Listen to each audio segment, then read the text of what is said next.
उसी में पूरे चोटें आ रही हैं। तो आप कहाँ से हो? हमने बोला हम कश्मीर से हैं। फिर देने लगे, धर्म के नाम पे थोड़ी थोड़ी गाली देने लगा, फिर पीटने लग गए। सर में मारो डंडा और राड के साथ पीटा में, पीछे से ये कमर पूरी। मुसलमानों से इतनी नफरत क्यों? सिर्फ एक नाम, सिर्फ एक पहचान और उसके बाद गालियां, लात घूंसे और जानलेवा हमला। क्या भारत में नाम पूछना भी खतरे की घंटी बन चुका है? क्या धर्म सुनते ही इंसानियत मर जाती है? और क्या कश्मीर शब्द आज भी भीड़ को हिंसक बनाने के लिए काफी है? देहरादून के विकास नगर में जो हुआ वो सिर्फ दो कश्मीरी लड़कों की पिटाई नहीं, ये उस सोच की तस्वीर है जो नाम सुनते ही जहर बन जाती है। तो आज इसी मुद्दे पर बात करेंगे हम विस्तार से इस वीडियो में। नमस्कार, मेरा नाम है ज्येष्ठा नागर और आप सभी देख रहे हैं द हिंदी टॉप। मामला है उत्तराखंड के देहरादून जिले के विकास नगर इलाके का। 28 जनवरी की शाम 10 साल का दानिश और उसका नाबालिग भाई चौकी बाजार की एक दुकान पर नमकीन खरीदने गए। दोनों कश्मीरी है, शॉल बेचकर रोजी रोटी कमाते हैं। कोई राजनीति नहीं, कोई बहस नहीं, सिर्फ एक आम दिन। लेकिन आरोप है कि दुकानदार ने उनसे सिर्फ एक सवाल पूछा, नाम क्या है? और जैसे ही मुसलमान नाम सामने आया, माहौल पल भर में बदल गया। पहले गाली गलौच हुई, फिर चिल्ला चिल्ला कर कहा गया, पहलगाम में हमारे लोगों को मारा है। और उसके बाद हाथ उठाया गया। देखते ही देखते आसपास के और लोग भी इकट्ठा हो गए। दोनों भाइयों की पिटाई की गई। नाबालिग लड़के का हाथ तोड़ा गया, सिर पर गंभीर चोटें आई। दानिश भी बुरी तरह घायल हो गया। लेकिन इससे भी ज्यादा जख्मी करने वाली वो आवाजें, ये कश्मीर नहीं, यहाँ कश्मीर नहीं चलेगी, ये मुस्लिम है, इन्हें मारो। ये सिर्फ गालियां नहीं थी, ये वो शब्द है जो इंसान की आत्मा तक को तोड़ देता है, क्योंकि ये हिंसा हाथों से नहीं, सोच से पैदा होती है।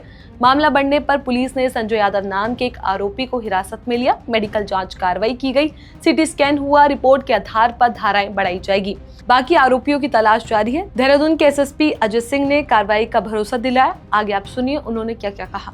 कल दिनांक 28 तारीख को विकासनगर थाना क्षेत्र में दो कश्मीरी युवक थे जो विकासनगर के बाजार में आए थे, जिनके पिताजी जो वर्तमान में पौंटा साहिब में किराए के मकान पर रहते हैं। और ये दोनों युवक भी इस दौरान छुट्टियों में अपने पिताजी के पास आए थे और उनके सहयोग के लिए, फेरी में सहयोग के लिए भी वो यहाँ पर पौंटा में रुके हुए थे।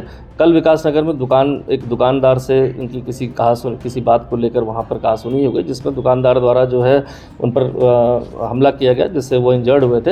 इंजर्ड के बाद उनका मेडिकल कराया गया। मेडिकल और तहरीर के आधार पर जो है मुकदमा सुसंगत धाराओं में दर्ज कर लिया गया है। जो इसमें मेन अक्यूज था अभियुक्त संजय यादव, उसको हिरासत में ले लिया गया और सुसंगत धाराओं में जो है इन्वेस्टिगेशन के बाद इसको न्यायिक इसमें रिमांड के लिए पेश किया जाएगा। अन्य जो भी इसमें बात साक्ष्यों के तौर पर आई, वो सभी सीसीटीवी फुटेज, अन्य चीज़ों को कलेक्ट किया जा रहा है और जो मेन इसमें अक्यूज था उसको अभी हिरासत में ले जाएगा। आगे की पूछताछ और इन्वेस्टिगेशन जारी है। लेकिन सवाल यह है कि क्या सिर्फ एक गिरफ्तारी उस डर को खत्म कर पाएगी जो आज कश्मीरियों के दिल में बैठ चुका है? इस घटना पर जम्मू कश्मीर के मुख्यमंत्री उमर अब्दुल्ला ने गहरी चिंता जताई। उन्होंने कहा, देश के अलग अलग हिस्सों में कश्मीरियों पर हो रहे हमले बेहद चिंताजनक है। एक तरफ कहा जाता है कश्मीर भारत का भिन्न हिस्सा है और दूसरी तरफ कश्मीर के लोग देश के बाकी हिस्सों में डर के साए में जी रहे हैं। उमर अब्दुल्ला ने उत्तराखंड के मुख्यमंत्री पुष्कर सिंह धामी से बात कर सख्त कार्रवाई की मांग की, जिस पर एफआईआर और कड़ी कार्रवाई का आश्वासन दिया गया है। कांग्रेस ने भी इस घटना पर सवाल उठाए और कहा, 17 साल के कश्मीरी लड़के को सिर्फ इसलिए पीटा गया क्योंकि वो कश्मीर से था। शॉल बेचकर रोजी रोटी कमाने वाले युवक को दुश्मन बना दिया गया।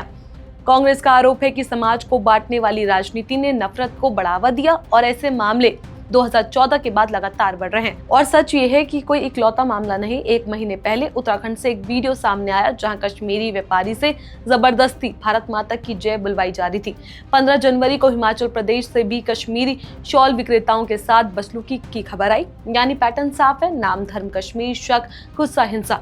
आज सवाल ये नहीं कि लड़के कौन है, आज सवाल ये है कल को कोई और हो सकता है। नाम सुनते ही हाथ उठाने लगे, अगर धर्म पहचान बनते ही सजा बन जाए तो समझ लीजिए खतरा सिर्फ पीड़ित को नहीं, पूरे समाज को है। आज जरूरत सिर्फ गिरफ्तारी की नहीं, जरूरत है उस सोच की गिरफ्तारी की जो इंसान को इंसान नहीं रहने देती। कश्मीर भारत का हिस्सा है और कश्मीरी उतने ही भारतीय हैं जितना कोई और। तो एक बार आप खुद से पूछिए, मुसलमानों से इतनी नफरत क्यों? और क्या इस नफरत से हम अपनी इंसानियत खोते जा रहे हैं? इस खबर को लेकर आपका क्या कुछ कहना है? अपनी राय हमें नीचे कमेंट सेक्शन में जरूर बताएं। ऐसी और भी वीडियोस के लिए आप हमारे चैनल द हिंदी टॉप को सब्सक्राइब कर लें। इसके अलावा आप हमें एक्स, फेसबुक और इंस्टाग्राम पर भी फॉलो कर सकते हैं।